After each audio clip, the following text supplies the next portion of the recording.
హైదరాబాద్ నాంపల్లి అగ్ని ప్రమాద ఘటన స్థలంలో సహాయక చర్యలు కొనసాగుతున్నాయి. భవనంలో చిక్కుకున్న వారి కోసం అగ్నిమాపక సిబ్బంది ముమ్మరంగా గాలిస్తున్నారు. రాత్రంతా నిర్విరామంగా సహాయక చర్యలు కొనసాగాయి. మరింత సమాచారం మా ప్రతినిధి సూరిబాబు ప్రత్యక్ష ప్రసారం అందిస్తారు. చందు, హైదరాబాద్ నాంపల్లి ఫర్నిచర్ దుకాణంలో అగ్ని ప్రమాదం జరిగింది. ఈ అగ్ని ప్రమాదం నిన్న 1 గంటకు జరిగింది. ఇప్పటికీ కూడా రెస్క్యూ ఆపరేషన్స్ కొనసాగుతున్నాయి. ఇటు అగ్నిమాపక పోలీస్ సిబ్బంది సమన్వయం చేసుకుని మంటలను అయితే అదుపులోకి తెచ్చారు. కానీ పొగమంచు దట్టంగా కూడా వ్యాపిస్తుంది. ఈ సెల్లార్ల నుంచి పొగమంచు ఇప్పటికే బయటికి వస్తున్న పరిస్థితి మనం విజువల్స్లో కూడా చూసుకోవచ్చు. ఇప్పటికే దాదాపుగా 200 మంది పోలీసు సిబ్బంది అయితే విధులు నిర్వహిస్తున్నారు. అయితే దాదాపుగా ఫర్నిచర్ చాలా లోపల దగ్ధమైనట్టుగా తెలుస్తుంది. దాదాపుగా ఇక్కడ పనిచేసే వాళ్ళు 5గురు కూడా ఇందులోనే ఉండిపోవడంతో వారి కుటుంబ సభ్యులందరూ కూడా ఇక్కడ పడిగాపులు కాస్తున్నారు. వాళ్ళని బయటకు తీయాలని కూడా ఇప్పటికే పోలీసులకు చెబుతున్నారు.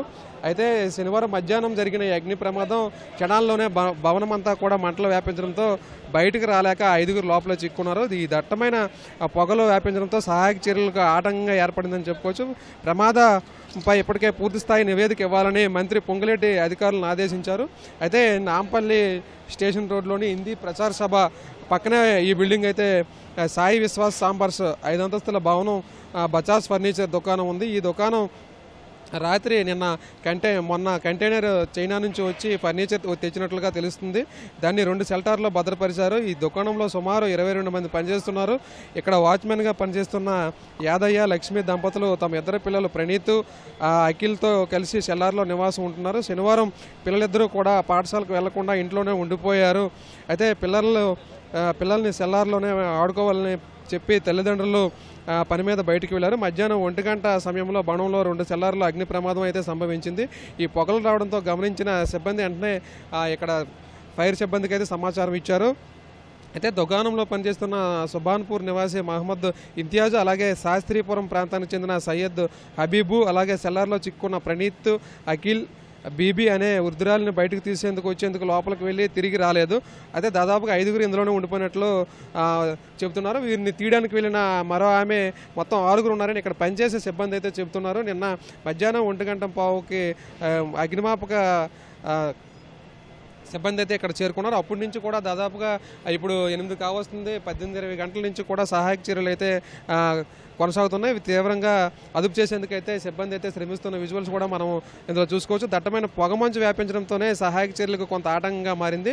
అయితే భవనం లోపల పైభాగంలో ఎవరూ చిక్కుకోలేదని నిర్ధారించారు. సెల్లార్లోకి వెళ్లేందుకు అక్కడ నిల్వ చేసిన ఫర్నిచర్ అడ్డంకిగా మారిందని ఇప్పటికే నగర సిపి సజ్జనారు, హైదరాబాద్ కలెక్టర్ హరిచందన, ఖైరతాబాద్ డిపిసి శిల్పవల్లి సహాయక చర్యలు పర్యవేక్షించారు. సమాచారం అందగానే అగ్నిమాపక, ఎన్డీఆర్ఎఫ్ అలాగే పోలీస్ సిబ్బంది ఘటనాస్థలికి చేరుకుని అందరూ కూడా సమన్వయంతో వీటిని అదుపులోకి తీసుకొచ్చేందుకు ప్రయత్నం చేస్తారని చెప్పారు.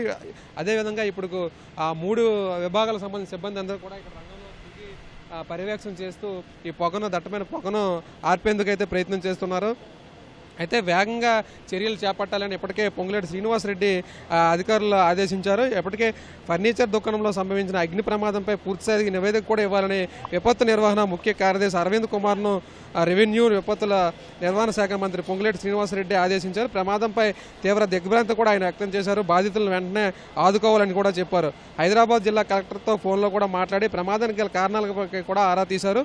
ఇటు పోలీసు, అగ్నిమాపక అధికారులు సమన్వయంతో సహాయక చర్యలు వేగంగా కూడా చేపడుతున్నారు.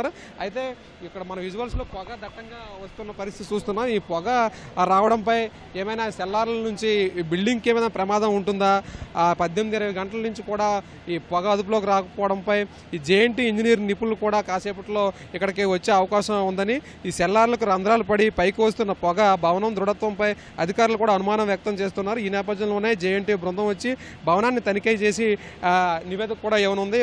ఒక్కసారిగా ఈ బిల్డింగ్ కూలిపోయే ఉందేమోనని అనుమానం వ్యక్తం చేస్తున్నారు. తమ వారి ఆచూకు చెప్పాలని బంధువులు అయితే అటువైపు ఆందోళన చేస్తున్నారు. బంధువులు ఆందోళన చేస్తున్న విజువల్స్ అయితే మనం అక్కడ చెట్టు వద్ద చూసుకోవచ్చు. మొత్తంగా 5గురు లోపల చిక్కుకోవడంతో 5గురికి సంబంధించి కుటుంబ సభ్యులు అందరూ కూడా ఇక్కడ చేరుకున్నారు. దాదాపుగా 8 ఫైర్ ఇంజన్లు మంటలను ఆర్పేందుకు ఇక్కడికి తీసుకుని వచ్చారు. దాదాపుగా 8 108 అంబులెన్స్లు కూడా వచ్చాయి. 108 అంబులెన్స్లలో 2 చొప్పున పోలీసులు, అలాగే మరో 2 చొప్పున సిబ్బంది కూడా ఇక్కడ చేరుకున్నారు. బంధువుల రోదనలు మనం విజువల్స్లో చూసుకోవచ్చు. చెట్టు కింద దానికి ఆపోజిట్ బిల్డింగ్లోనే హిందీ ప్రచార భవన్ ఈ పక్కన ఉంది. ఆ ప్రచార భవన్కి ఎదురుగా చెట్టు కింద కూర్చొని బంధువులు అయితే రోదనలు మిన్నంటుకుంటున్నాయి. బజాజ్ ఫర్నిచర్ ఆ క్యాషియల్ అయితే ప్రమాదానికి గురైన సంగతి మనకు తెలిసిందే. దాదాపుగా నిన్నటి నుంచి కూడా వీళ్ళు ఎక్కడే ఉన్నారు. సార్ చెప్పండి సార్, మీ వాళ్ళు ఎవరు సార్ ఇక్కడ చిక్కుకున్నారని చెప్పారు కదా? మా తమ్ముని పిల్లలు ఎప్పటి నుంచి సార్ ఉన్నారు? ఎవరెవరు మీరు ఉన్నారు? నిన్న నుంచి వాళ్ళు అంటే ఏం కోరుతున్నారు సార్ పోలీసులు కానీ? త్వరగా మా పిల్లలు మాకు తొందరగా బయటకు వెళ్తాట్టుగా చూడండి సార్. మా ఫ్యామిలీ మొత్తం ఎక్కడ మా పిల్లలకు ఏమైందో కూడా ఆచూకీ లేదు. నిన్న నుండి పోలీస్ బృందం ఏం చేస్తుందో కూడా అర్థం కావట్లేదు. మేము అక్కడ పోతే అక్కడ నుంచి దొబ్బేయడము అక్కడ పంపేయడం ఉంది, కానీ అక్కడ మా పిల్లలు ఏమైంది ఏం కదా ఏం తెలియట్లేదు. వాళ్ళ ఫర్నిచర్ అనేది భద్రపరచుకుంటారు, వాళ్ళ ఫర్నిచర్ వాళ్ళ సామాన్లు భద్రపరుచుతారు, వాళ్ళ ఫర్నిచర్కి వాటర్ కొట్టుకుంటారు. ఆ పిల్లలు ఎక్కడరు అనేది లోపలికి ఎక్కడ ఆ సోర్స్ లేకుండా ఫర్నిచర్ కాపాడుతురా పిల్లలు కాపాడుతున్నారు అర్థం కావట్లేదు. సార్ మీ దగ్గర ఉన్న సమాచారం మేరకు పిల్లలు 4-5 అంతస్తులు ఉన్నాయి కదా, ఏ అంతస్తుల్లో ఉందని అనుకుంటున్నారు? థర్డ్ ఫ్లోర్లో ఉంటారు సార్ కింద. ఎంత వయసు ఎంత ఉంటుంది సార్ పిల్లలది? ఒకరిది 11 ఏళ్ళు, ఒకరిదేమో 8 ఏళ్ళు ఉంటుంది సార్. మొత్తానికి బంధువులు అయితే త్వరగా పిల్లల్ని అయితే మాకు చూపిస్తే గత 24 గంటలు కూడా ఇక్కడే ఉన్నామని ఇటు ఫర్నిచర్ను తరలిస్తున్నారు. మరోవైపు అధికారులు ఏం చేస్తున్నారని వీళ్ళందరూ కూడా ప్రశ్నిస్తున్న పరిస్థితి ఇక్కడ విజువల్స్లో కూడా మనం చూసుకోవచ్చు. చందు, గత 24 గంటల నుంచి కూడా వీళ్ళు ఇక్కడే ఉన్నామని మాకు ఎవరైతే లోపల చిక్కున్నారో వాళ్ళు చూపించినట్లయితే మాకు కొంత ఆందోళన తీరుతుందని వారు చూస్తున్నారు. మనం విజువల్స్లో కూడా చూసుకోవచ్చు. వాళ్ళు రోదనలు కన్నీటి విజువల్స్ మిన్నంటుకుంటున్నాయి. ఆ తల్లులు ఉన్నారు, చిన్నారులు ఉన్నారు. మరోవైపు చలికి వణుకుతూ ఇక్కడే పడిగాపులు కాస్తున్న పరిస్థితి ఉంది. మరోవైపు అధికారులు కూడా సహాయక చర్యల్లో వేగం పెంచుతున్నారు. దాదాపుగా ఇటు విజువల్స్లో కూడా చూసుకోవచ్చు 108 సిబ్బందితో పాటు మరోవైపు ఇటువైపు అగ్నిమాపక యంత్రాలను కూడా ఇక్కడ ఏర్పాటు చేశారు. ప్రస్తుతానికి 4 అగ్నిమాపక యంత్రాలతో అధికారులు అయితే వీటిని మంటలు ఆర్పేందుకు ప్రయత్నం చేస్తున్నారు. మరో 4 కూడా రెడీగా ఇక్కడ ఉంచిన పరిస్థితి ఉంది. మరోవైపు ఇటు విజువల్స్లో కూడా చూసుకోవచ్చు చందు, విజువల్స్ కూడా చూసి పోలీసు అధికారులు ఎప్పటికప్పుడే సమన్వయం చేస్తూ సిబ్బందిని మంటలైతే అదుపు చేశారు, కానీ పొగ మంచు ఎక్కువగా రావడంతో సహాయక చర్యలకు కొంత ఇబ్బంది అయితే ఏర్పడుతుంది. అయితే ఏ క్షణమైనా తమ 5 ఎవరైతే చిక్కున్నారో 5 కూడా మాకు చూపించినట్లయితే 5 సంబంధించి బంధువులు కూడా మనం విజువల్స్లో చూసాము. బంధువులు కూడా తమను చూపించాలనే పిల్లలు కూడా వారు చెబుతున్నారు. మరోవైపు 200 మంది రెస్క్యూ ఆపరేషన్స్లో నిమగ్నమై ఉన్నారు. ఈ రెస్క్యూ సహాయక చర్యలన్నీ కూడా కొనసాగుతున్నాయి. అయితే దాదాపుగా 18-20 గంటల నుంచి ఈ రెస్క్యూ ఆపరేషన్ నిర్వహిస్తున్నారు.